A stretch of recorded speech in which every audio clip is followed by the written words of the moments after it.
Hello, this is Dihang. So I'm the maker of Daily Morning Stock. So today I'd like to show you the 2-minute video of how the app works. So first you go to get started to sign up for the account. You can either sign up with Google or the email.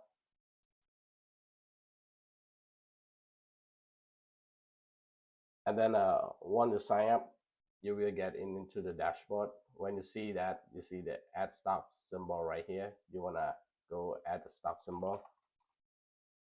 And then you're gonna add your favorite stock, which is Apple stock.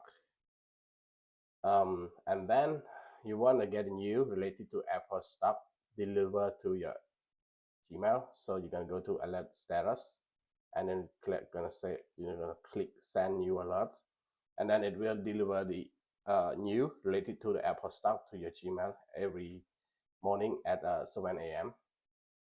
And next you can go to the Apple here to read the latest news related to the Apple stock. Yes, and also if you want to add more stuff, you can go to upgrade to pro. Yes, that's about it. I hope you like the product. If you have any question, please let me know.